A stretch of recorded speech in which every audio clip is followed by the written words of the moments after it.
નમસ્કાર, જય હિન્દ, જય ભારત. આપ સૌને અમારા જય શ્રી કૃષ્ણ. આજે આમ આદમી પાર્ટીની સમગ્ર ટીમ સાથે, સમગ્ર આગેવાનો સાથે અમે લોકો આવ્યા છીએ રત્નમાલા બ્રિજ પર. એમને જે બ્રિજનો જે રેમ્પ જ્યાં ઉતરે છે, અમે લોકો ત્યાં ઊભા છીએ. 2 થી 3 દિવસ પહેલા માનનીય મેયરશ્રી જેમણે આ બ્રિજનું લોકાર્પણ કર્યું છે, આ બાબતે અમે વર્ક ઓર્ડર, એમના ઠરાવો, તમામ વસ્તુઓ કાઢી. ખ્યાલ આવે છે કે 2022ના રોજ આ કામનો વર્ક ઓર્ડર અપાઈ ગયો હતો ને આ કામ ગયા વર્ષે એટલે કે 2025માં 3જા મહિનામાં કામ કમ્પ્લીટ કરવાનું હતું. બંને બાજુના બ્રિજ બનાવવાનું, એટલે કે આવક અને જાવક 4 લેન વાળો બ્રિજ બનાવવાનો હતો. પણ અત્યારે કામ પૂર્ણ થયું છે માત્ર ને માત્ર 2 લેન.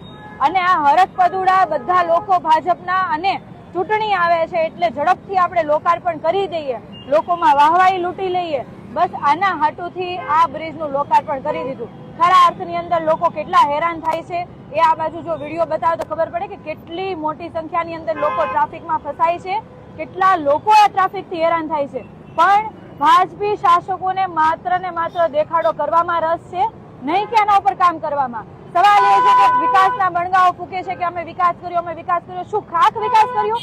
તમે લોકો સમય મર્યાદાની અંદર કામ પૂરું કરાવી શકતા નથી. સાથે સાથે આ કામ જે 3જા મહિનામાં પૂરું થવાનું હતું એના ઉપર આપણે 11 મહિના થઈ ગયા છે. હજી 50% કામ થયું, એટલે કે એક જ બાજુનો બ્રિજ બન્યો છે, એક બાજુનો બ્રિજ બનવાનો હજી બાકી છે. તો આ બ્રિજનું ભારણ, નાણાકીય ભારણ તો છેલ્લે સુરત શહેરના લોકો પર જાય છે. ઘણી વખતે સવાલ થાય કે કઈ રીતના સુરત શહેરના લોકો પર જાય? તો આ કામ જેટલું લેટ થશે એ પ્રમાણે કોન્ટ્રાક્ટર અંદર ખાને આ ભાજપના નેતાઓને મળશે, આમાં ડેવિએશન માંગશે, ડેવિએશનની સાથે ભાવ વધારો પણ માંગશે કે ગયા વર્ષ કરતા આ વર્ષે ભાવ વધારો જોઈએ છે. એ પ્રમાણે નાણાકીય નુકસાન સુરત મહાનગરપાલિકાને કરશે ને છેલ્લે સુરત શહેરના લોકોને આ નાણાકીય બોજ સહન કરવાનો વારો આવે છે. આવા તો કેટલાય પ્રોજેક્ટો છે કે જે સમય મર્યાદા કરતા પણ વધારે સમય થઈ જાય છે, ત્યારબાદ પણ કામ પૂરું થતું નથી અને ખોટી વાહવાહી લૂંટે છે. આ જ વિસ્તાર કહેવાય કે આ વિસ્તારની અંદર નગરસેવકો, વિસ્તારના ધારાસભ્યો, આ વિસ્તારના સાંસદ સભ્યો, આ તમામ લોકો ચૂંટણી ટાણે દેખાશે, પણ જ્યારે કામ પ્રગતિ હેઠળ હોય છે, કામ સોંપાય છે, પણ પછી ક્યાં પહોંચ્યું એના માટે કોઈ જવાબદારી નથી લેતું. સવાલ એ છે કે આ 11 મહિના થઈ ગયા, આટલું લેટ કામકાજ કર્યું છે, છતાં પણ આ કોન્ટ્રાક્ટર ઉપર કેમ કોઈ કાર્યવાહી નહીં? શું આ કોન્ટ્રાક્ટરે પાર્ટી ફંડ આપેલું છે? ટકાવારી નક્કી થઈ ગઈ હતી કે એટલી ટકાવારી આપીશું? સાથે ગયા અઠવાડિયે આ જ કોન્ટ્રાક્ટર, રચના નામનો કોન્ટ્રાક્ટર છે, રચના કન્સ્ટ્રક્શન, આમને ફરીવાર બીજું કામ આપવામાં આવ્યું, એટલે કે બીજું નવું 60 કરોડનું કામ, અને એને પછી ત્રીજું કામ એટલે કે 17 કરોડનું કામ ગયા અઠવાડિયે આપવામાં આવ્યું. તો એટલા બધા શાસકો મહેરબાન કેમ છે? આજે હજી આ કામ પૂરું નથી કર્યું, 2022માં અપાયું એ, તો અત્યારે જે કામ અપાય છે એ કામગીરી ક્યારે પૂર્ણ કરશે? કોઈ કામનો આમ આદમી પાર્ટીનો વિરોધ નથી હોતો, હંમેશા વિકાસ થતો હોય એમાં અમારો પણ સહયોગ હોય છે. પણ આ વિકાસના નામે લોકોનું જે નાણાકીય જે ભારણ છે એ લોકોમાં વધારે કરે છે. એ માટે અમારે આ બાબતે લોકોને જાગૃત કરવાની, લોકો સુધી આ વાત પહોંચાડવાની અમારી ફરજ છે. અમે આ બાબતે સતત ને સતત જે ખોટું થઈ રહ્યું છે એના ઉપર કાયદેસરની કાર્યવાહી કરવા માટે માંગણી કરીએ છીએ. અને સાથે સાથે આ બ્રિજ જે બનાવવામાં મોડું કર્યું છે, તો આ કોન્ટ્રાક્ટર ઉપર પણ જે કાયદાકીય કલમ હેઠળ, જે કાયદાકીય નિયમ હેઠળ કાર્યવાહી કરવાની થતી હોય તમામ કાર્યવાહી કરવામાં આવે.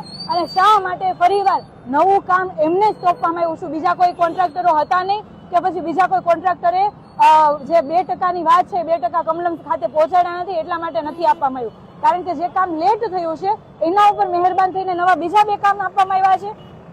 સાથે સાથે મેયરે આ કામનું લોકાર્પણ કર્યું છે, તો ખાસ અમારી આખી આમ આદમી પાર્ટીની ટીમ એમને પૂછે છે કે તમે શું જોઈને લોકાર્પણ કર્યું છે? આજે પણ ટ્રાફિકનું સમસ્યા એની એ જ છે. આજે પણ બ્રિજ ઉપર કેટલા બધા લોકો ટ્રાફિકની અંદર ફસાયા છે, બ્રિજની નીચે લોકો ટ્રાફિકની અંદર ફસાયા છે. તો મતલબ શું છે તમારી આ કામગીરીનો?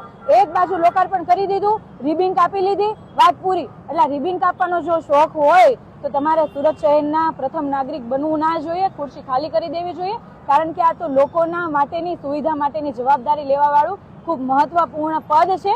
અને ચૂંટણી આવે છે એટલે ચૂંટણી માટે ખાલી દેખાવા કરવાનું બંધ કરો અને ખરા અર્થની અંદર કામ કરો. ને જો તમારામાં તાકાત હોય, તમે ખરા અર્થની અંદર જો મેયર તરીકે કામ કરવા માંગતા હોય, તો તમે આ કામ જેને કર્યું છે, કે જેમણે અધૂરું કામ કર્યું છે ને સાથે સાથે જે સમય મર્યાદામાં કામ પૂર્ણ નથી કર્યું, તો એમના વિરુદ્ધની કાયદેસરની એક્શન લઈને બતાવો, તો અમે માનીએ કે ખરા અર્થની અંદર તમે આ મેયર પદને શોભાવો છો.